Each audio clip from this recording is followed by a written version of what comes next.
கல்லால் எறிபவர்களையும் அல்ல, மாறாக வானத்தை உற்று நோக்கினார்.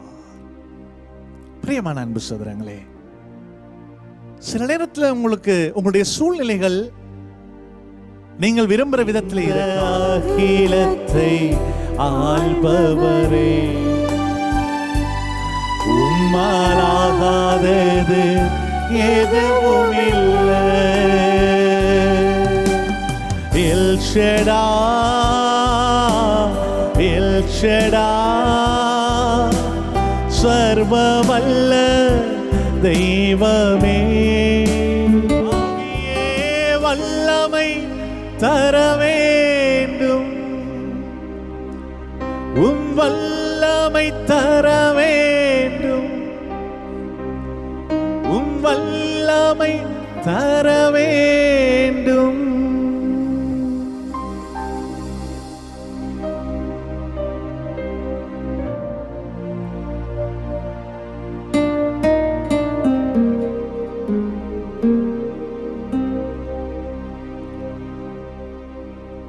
பிரியமான என் அன்பு சகோதர சகோதரிகளே, ஆண்டவருடைய வல்லமையை என்னுடைய வாழ்க்கையிலே நான் எவ்வாறு பெற முடியும்? பலவிதமான இன்னல்கள், நெருக்கடிகள், போராட்டங்கள், சவால்களுக்கு மத்தியிலே இந்த இன்னல்கள், நெருக்கடிகள், சவால்களை நான் ஜெயித்து ஜெயம் பெற்று ஆண்டவரோடு நான் வாழ அவருடைய வல்லமை நம் ஒவ்வொருவரை ஆட்கொள்ள வேண்டும். பரிசுத்த வேதாகமத்திலே திருத்தூதர் பணி 7வது அதிகாரம் 55, 56 இறை வசனம் சொல்லுகிறது, அவரோ தூய ஆவியின் வல்லமையை நிறைவாய் பெற்று வானத்தை உற்று நோக்கினார். தூய ஆவியின் வல்லமையை பெற்று வானத்தை உற்று நோக்கினார். அப்பொழுது கடவுளின் மாட்சியையும் அவர் வலப்பக்கத்தில் இயேசு நிற்பதையும் கண்டு, இதோ வானம் திறந்திருப்பதையும் மானிட மகன் கடவுளது வலப்பக்கத்தில் நிற்பதையும் காண்கிறேன் என்றார். இந்த இறைவார்த்தை பகுதி திருத்தூதர் பணி 7வது அதிகாரம் 51 தொடக்கம் உள்ள வசனத்திலே நாம் பார்க்கிறோம். முதலாவது வேத சாட்சியாக மரித்த புனித ஸ்தேவானை குறித்த ஒரு பகுதி. புனித ஸ்தேவான் கடவுளுடைய வல்லமையை பெற்று, திருத்தூதர் பணி 1:8 சொல்லுகிறது, when the holy spirit come you will receive the power of god. பரிசுத்த ஆவியானவர் உங்கள் மத்தியிலே வருகிற பொழுது நீங்கள் கடவுளுடைய வல்லமையை பெறுவீர்கள். பரிசுத்த ஆவியானவருடைய தொடுதல் இல்லாமல் கடவுளுடைய வல்லமையை நாம் காண முடியாது. Holy Spirit bring the power of God into our life.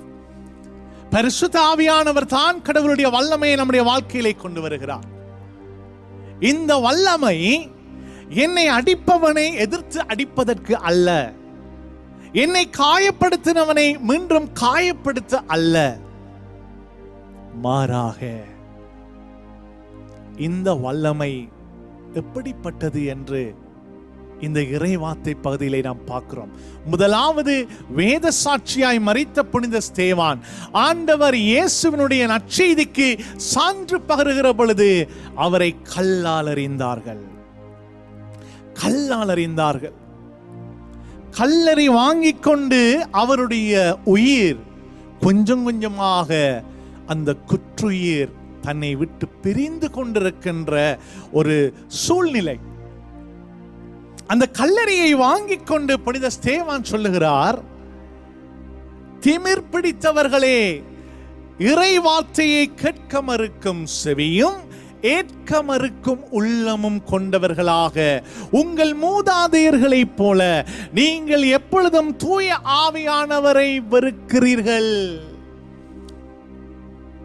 தூய ஆவியானவரை நாம் வெறுப்போம் என்று சொன்னால் இறை வார்த்தையை கேட்க முடியாத செவியும் ஏற்க முடியாத உள்ளம் கொண்டவர்களாய் மாறுவோம்.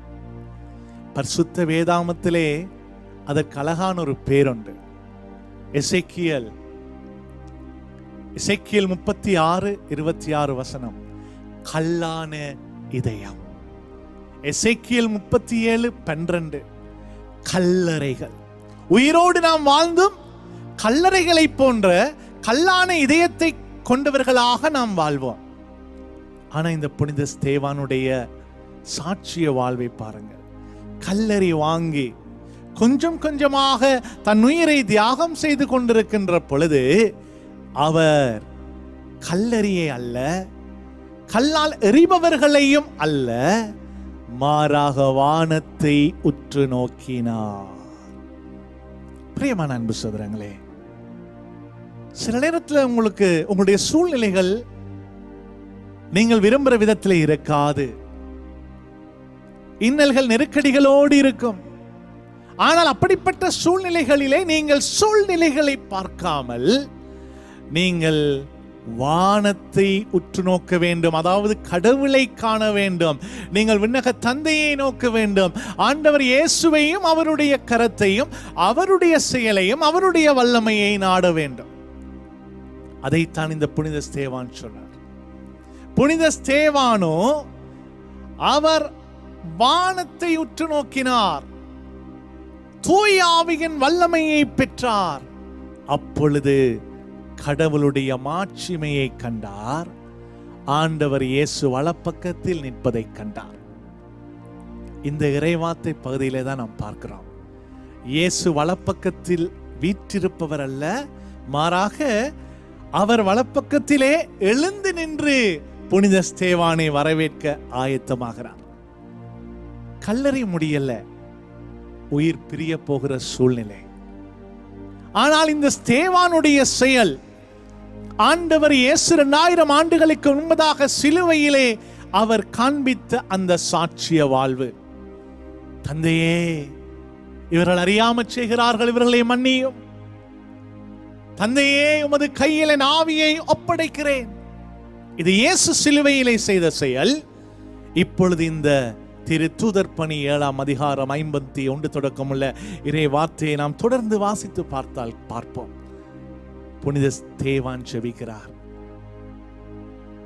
தந்தையே, இந்த குற்றத்தை இவர்கள் மீது சுமத்தாதே. தந்தையே, உமது கையில் என் உயிரை ஒப்படைக்கிறேன். தன் அன்பனுக்காக உயிரை கொடுப்பதை விட மேலான அன்பு எதுவும் இல்லை.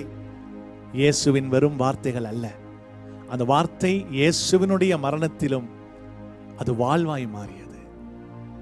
இயேசுவின் அடிச்சுவடுகளை, வார்த்தைகளை பின்பற்றி பரிசுத்த ஆவியை பெற்ற புனித ஸ்தேவான் அவருடைய சீடரும் வெறும் வார்த்தைகள் அல்ல, வாழ்வாக்குறார். 1 யோவான் 1:6 வசனம் சொல்லுகிறது, கிறிஸ்துவை பின்பற்றுகிறவர்கள் அவரை போல வாழ அழைக்கப்படுகிறோம். இந்த அழைப்பு தூய ஆவியானவருக்காக நம் இதயத்தை திறப்பதன் வழியாக உள்ளத்துக்குள்ளே நம்மை ஆண்டவருக்கு அர்ப்பணிக்கிறோம். ஒரு கணம் கண்களை மூடி எங்களை முழுமையாக இந்த வேளையிலே ஆண்டவருக்கு அர்ப்பணிப்போம். வல்லமையான ஆண்டவரே, உயிருள்ள இயேசுவே, என்னை வழி நடத்துறவரே, பரலோக தேவனே, பரலோக தேவனே, வல்லமை உள்ளவரே, பாடுவோம். பரலோக தேவனே, வல்லமை உள்ளவரே,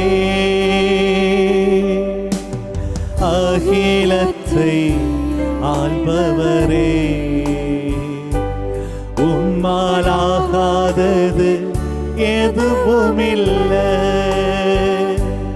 இந்த அகிலத்தை ஆள்பவரே, உம்மாலாகாதது எதுவுமில்லை. எல் ஷடாய், எல் ஷடாய், சர்வ வல்ல தெய்வமே. எல் ஷடாய், எல் ஷடாய், சர்வ வல்ல தெய்வமே. உயர்த்துகிறோம், வாழ்த்துகிறோம், வணங்குகிறோம்.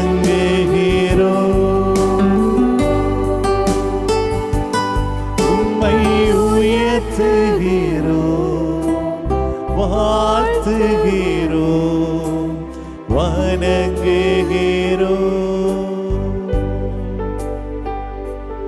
உம்மை உயர்த்துகிறோம், வாழ்த்துகிறோம்,